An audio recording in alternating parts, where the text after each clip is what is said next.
Assalamualaikum warahmatullahi wabarakatuh. Waalaikumsalam. Bismillahirrahmanirrahim.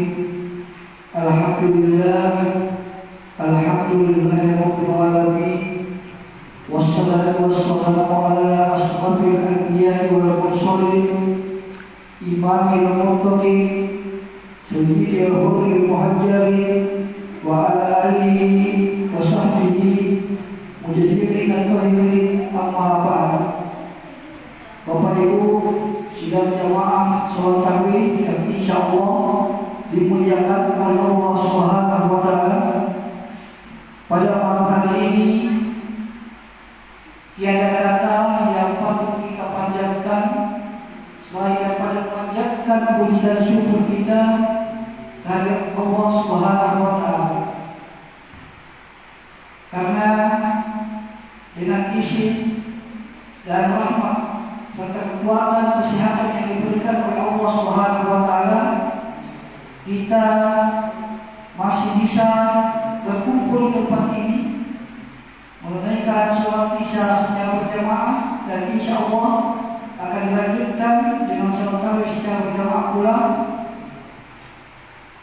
Dan tanpa terasa kita telah tiba di penghujung bulan suci Ramadan, hari ke-28 di bulan suci Ramadan tahun 1445 Hijriah.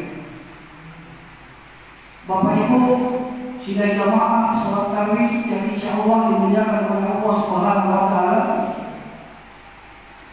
sadar atau tidak sadar, semestinya bulan suci Ramadan ini kita jadikan sebagai ujian.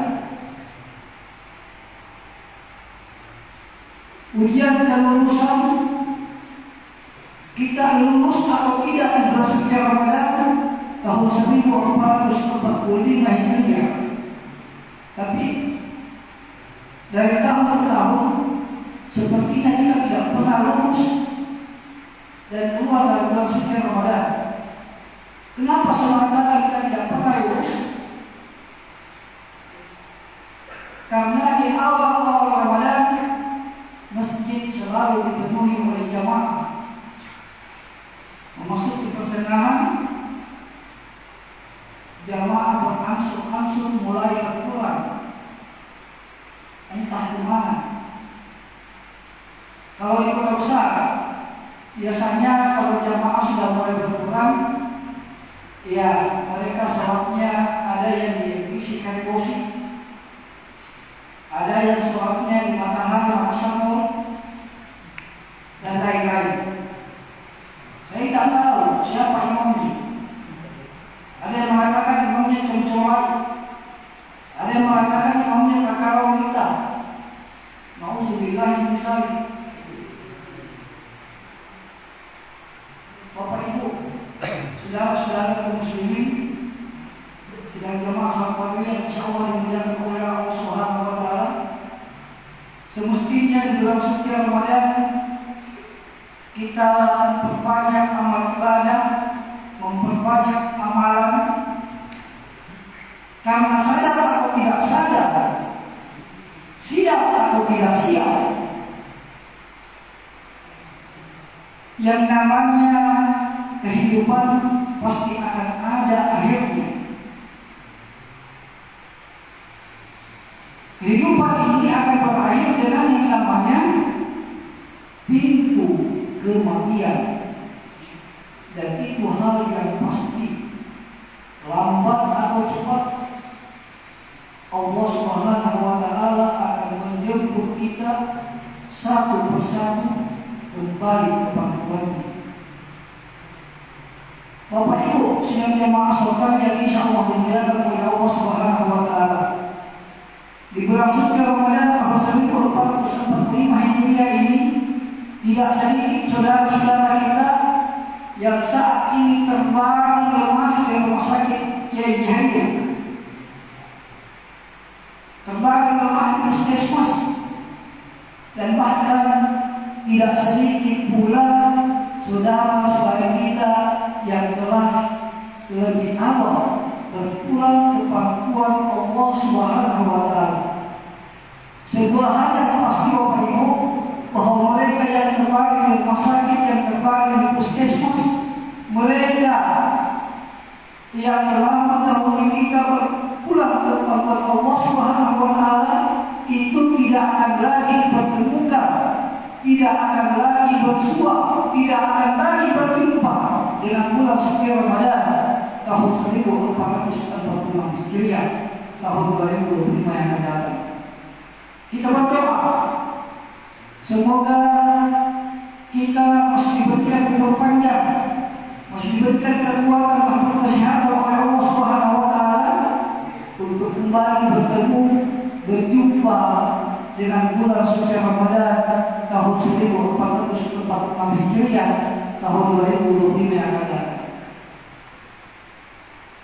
Kepada anak-anakku, baik ibu maupun akhwat, saya berpesan, musibah yang dialami oleh Imam Rusul Tohatian yang kemarin telah lebih awal mendahului kita berpulang ke pangkuan Allah Subhanahu wa Ta'ala, hendaknya menjadi pelajaran, menjadi evaluasi untuk adik-adikku. Ya. Bayangkan nih adik, kalau generasi bapak-bapak ini semua meninggalkan kita, berpulang dari Allah Subhanahu wa Ta'ala, siapa lagi yang akan menjadi generasi penerus masjid ini? Oleh karenanya, kalau bagus suaramu bos,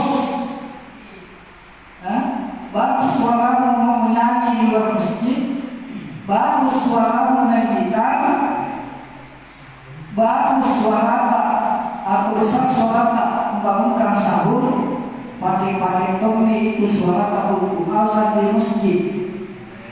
Jangan selalu orang tua mau disuruh azan, Allahu Akbar dan bilang, akhirnya menjadi Allahu Akbar, Allahu Akbar.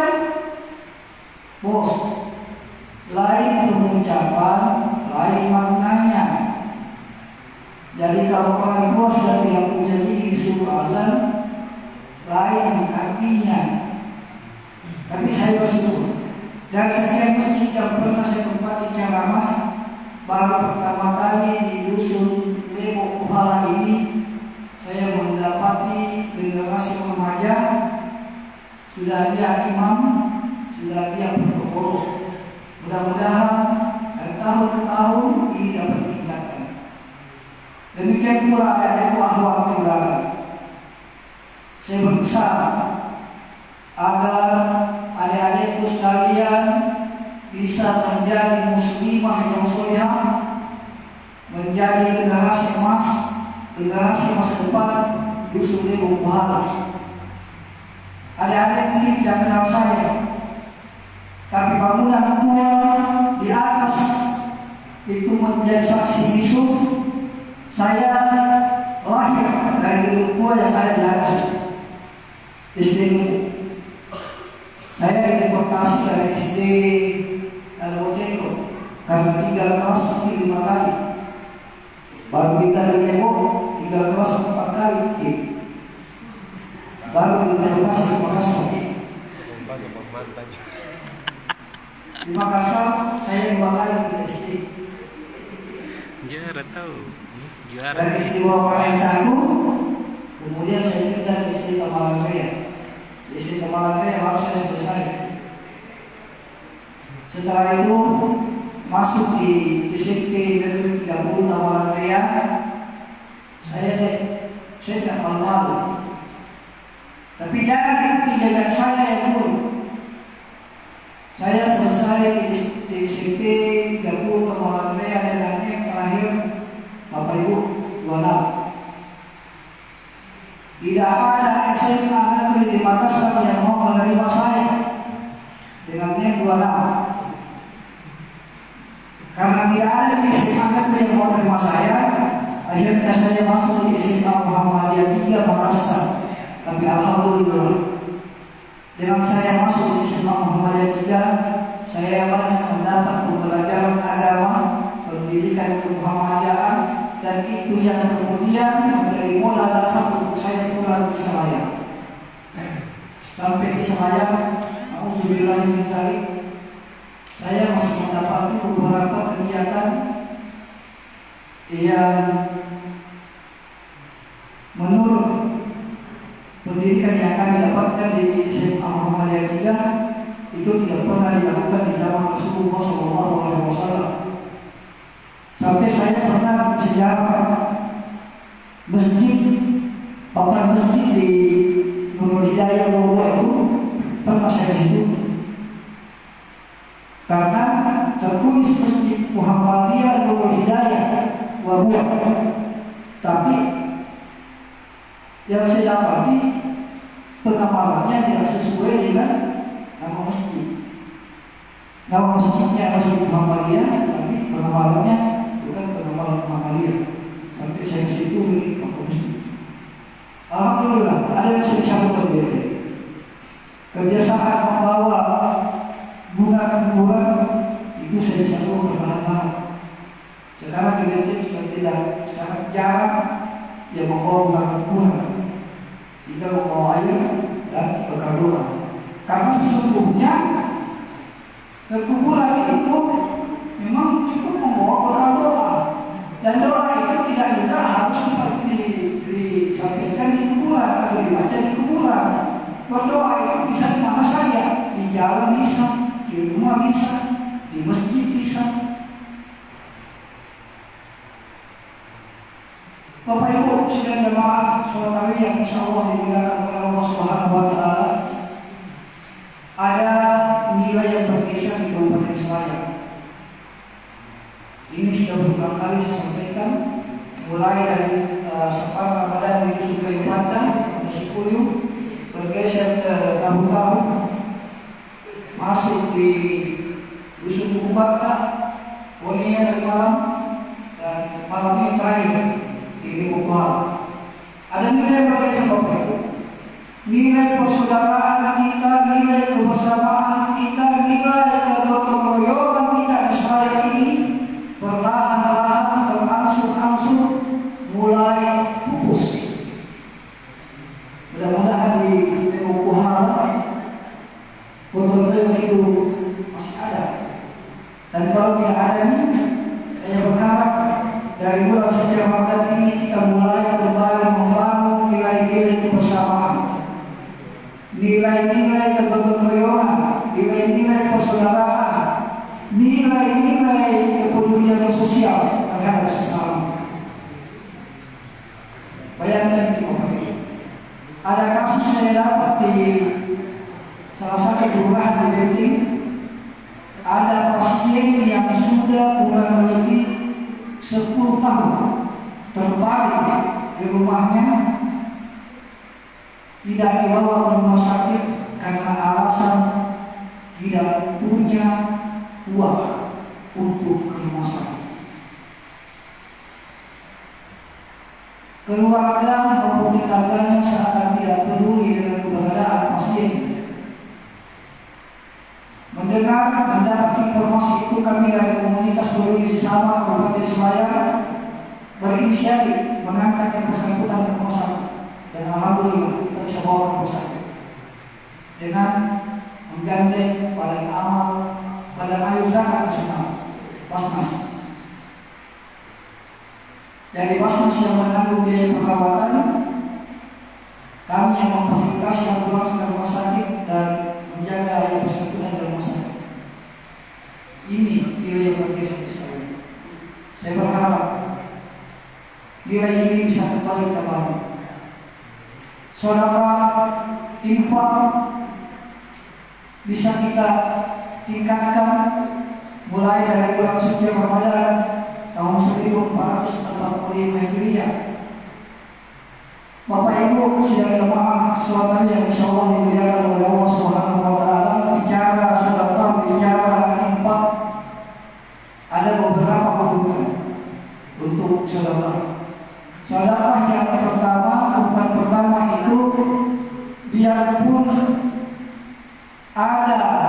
orang miskin di sekitar kita.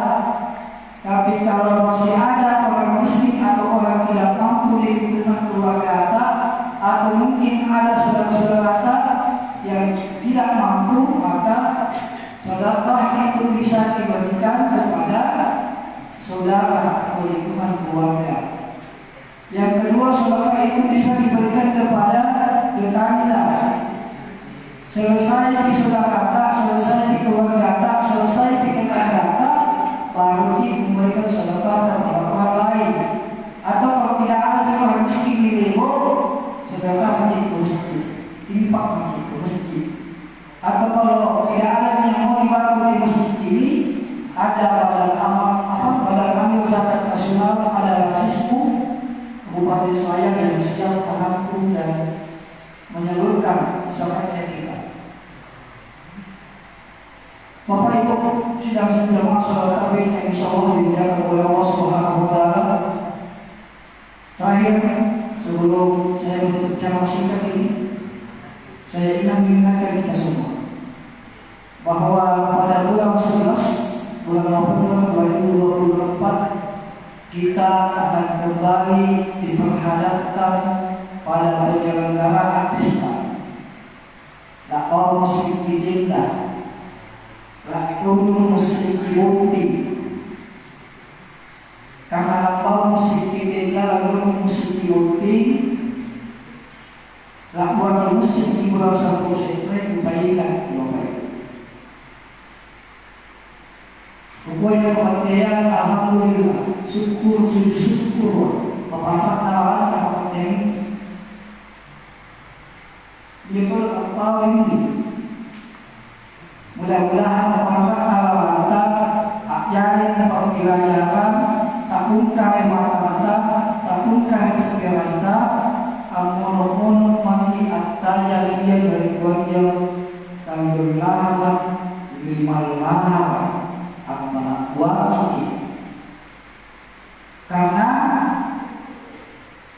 riak orang perbuatan ilalang, riak orang bahagia dan masih ini. Karena ini buat ibu, namun lagi jadi injak dunia sama wajib dari dokter, laku semua masyarakat tanpa dunia masih mengkasar estetis tanpa kabagi. Nak kiamat gua apa masih nanjo, anda lagi pada lagi sampai mau. Manakah dari pamali masih dia main mulia dari Allah, main mengkirapan dia karena pemilihan dan bahwa itu apa main mulia dari Allah. Jadi ketemu saya pemerintah sasar apa pandai balanta apa sama mati lampu ya dokter kita dan pemerintah sasar dari pasang dia begitu alhamdulillah. Karena sesungguhnya ini yang merusak, yang mencari nilai-nilai kebersamaan, nilai-nilai persaudaraan, nilai-nilai kegotong-royongan Israel. Bayangkan kalau kita harus bermusuhan antar saudara, antar tetangga karena persoalan politik. Jadi kesimpulan di rumah kepala desa adalah politik. Nauzubillah min dzalik.